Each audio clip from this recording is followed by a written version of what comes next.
game.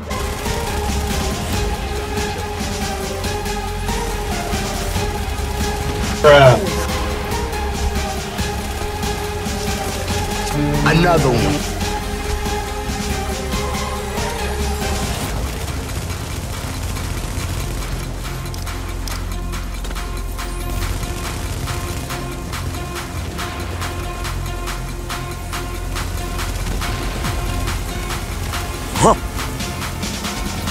No! God, please, no!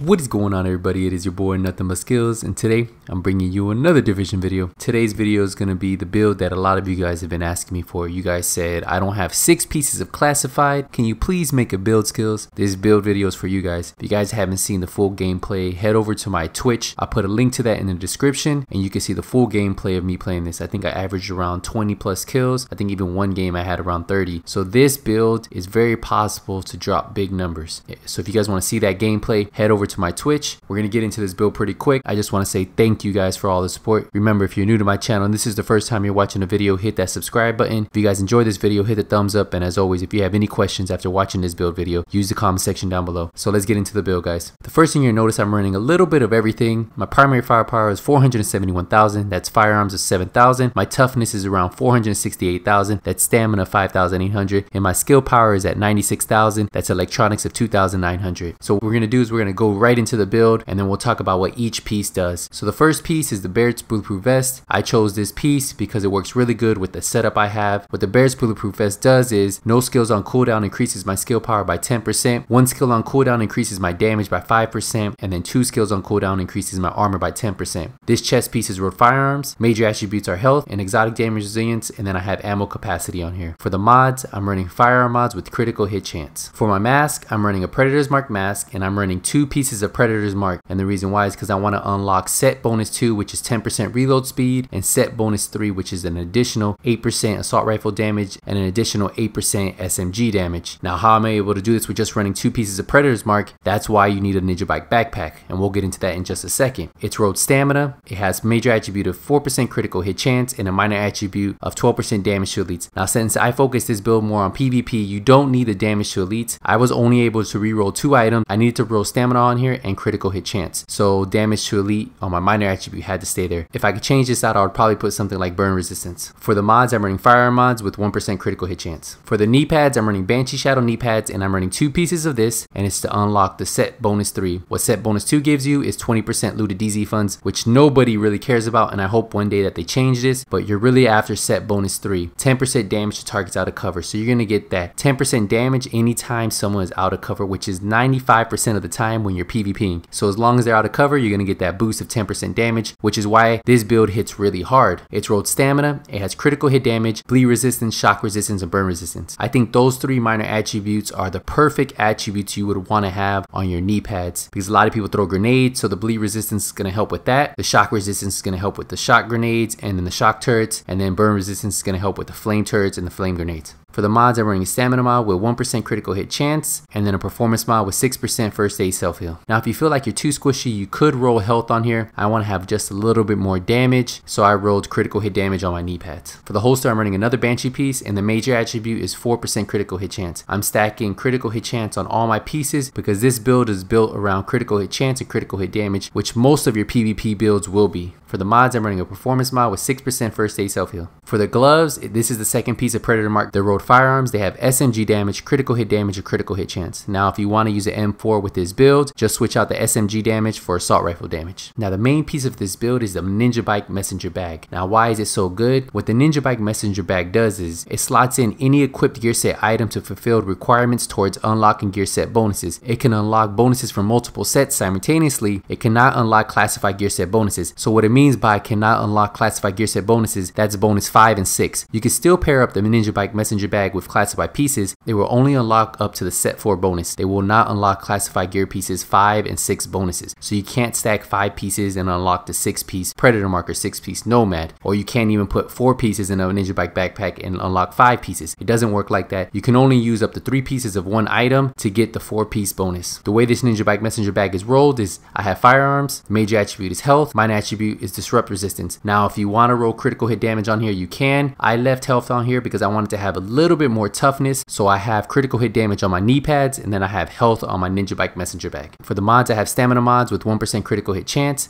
performance mod with 6% first aid self heal. For the weapons, it's really up to you. If you want to run an M4, you can run this build with 2 M4s. I'm running 2 houses because I have the privilege of having 2 houses and they do really good with this build, and since I plan on being really close to my enemy, I don't really need to run any kind of assault rifle. The house that I'm using has 23% critical hit chance, which works really good with this build because I'm trying to stack as much critical hit chance as I can. The base damage is 23,000. The talents I have on this house are deadly, critical hit damage is increased by 15%, responsive damage is increased by 10% when closer than 10 meters to the target.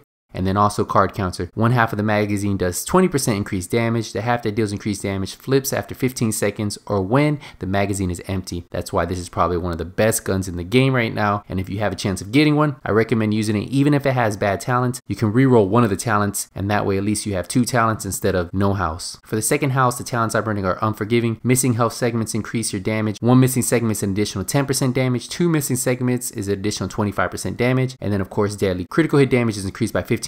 I personally like running Deadly on my house just because it already has a lot of critical hit chance, and then if I can only reroll 1 talent, I like having Deadly on there. Now you could roll Responsive since a lot of the battles you have are within those 10 meters, but remember when you're further than 10 meters you're not going to have anything unlocked, so having Deadly might be a little bit better because if you're outside of those 10 meters you're going to get that extra 15% critical hit damage. It's up to you. If you only have 1 talent to reroll, either roll Responsive or Deadly. I'll let you guys decide that one. The 2 houses I'm running are like that. I have Unforgiving Deadly, and then of course I have Deadly Responsive. The way I have the house spotted is the same on both houses. I'm running a Pro Red Dot Sight that has 18% critical hit damage, 6% headshot damage, and 2.5 critical hit chance. I have a Loud Vent Break with 18% critical hit damage, 6% headshot damage, and 3% critical hit chance. I have a Small Grip, 19% critical hit damage, 4.5 optimal range, and 5% reload speed. And for the magazine, it has magazine size, 3% critical hit chance, and 5.6 rate of fire. Now for the skills, I'm running a Booster Shot. I always recommend running Booster Shots on all your PvP builds just because of the way I play. Now if you guys aren't that good at running booster shots, you can run Overdose. I typically like running a booster shot. I pop the booster shot right before I go into battle. I'm going to show you a quick clip of me doing that just so you can see. As you see in this video, I'm popping my booster shot right before I go into battle, and that helps me melt the player. And then with this build that you're running a Bear's Bulletproof Vest, as soon as I pop my booster shot, I'm going to get that additional 5% damage, plus I'm going to get the booster shot increased damage and then the damage resistance. So that's why popping your booster shot before you go into battle, having that Bear's Bulletproof Vest on, you're going to be putting out a lot of damage. It's going to heal me for 54,000. The way I use it, I never really get a heal from it, so I'm not really worried about that. This is going to come back every 50 seconds. Now if you guys aren't good at PvPing like that and you want something that's actually going to heal you, you can switch to Overdose. This is going to heal you for 90,000 and it's going to come back every 55 seconds. Now what I use as my main heal is my immune box. Every time you pop this and you drop it on the ground, it's going to heal you for 1 segment of your life. So you have 3 segments on your bar. If you're ever looking at your character, it will heal you for 1 full segment. That's why the immune box is always going to be the best heal on you unless you're running an electronics build. But if you're not and you're running a DPS build, your heal is probably going to be really low no matter what you do. So that's why I recommend using the immune box. It's also good for fighting turrets. You can leave it on the ground and then when you need it, you pop it, you'll get that heal. And then this is going to come back every 36 seconds. For the talents, and most of the time I'm running this in PvP and I'm with a group, I like running Triage, heal an ally with any skill to reduce skill cooldowns by 15%, critical save, use a medkit during low health to increase damage resistance by 20% for 10 seconds, combat medic, use medkits near allies to heal group members and proxies within 20 meters by 40%, and then of course strike back, reach low health to reduce active skill cooldowns by 20%. If we go into the stats, you're going to see my critical hit chance is really high at 50%, my critical hit damage is at 121%, my headshot damage is 62%, my damage to elites is 12%. Like I told you, if I could switch out that mask for burn resistance I would, but this isn't too bad if you're in the dark zone or you're playing last stand. My max health is 315,000. My armor mitigation is pretty good at 32%. It's almost 33%, so it's it's almost maxed out, but it's not too bad. This build is not fully optimized. My exotic damage resilience is a little bit low at 11% because I'm stacking a little bit more critical hit chance. My bleed resistance is at 33%. My burn resistance is at 32%. My disrupt resistance is at 15%. And then my shock resistance is at 30%. So that pretty much wraps up this build, guys. If you guys still have any questions on this build, let me know in the comment section. Remember, you don't have to run this build with the house. You can run it with any SMG you have, any assault rifle. I would personally run it with a lightweight M4 or LVOA. And the talents I would be looking for are Unforgiving,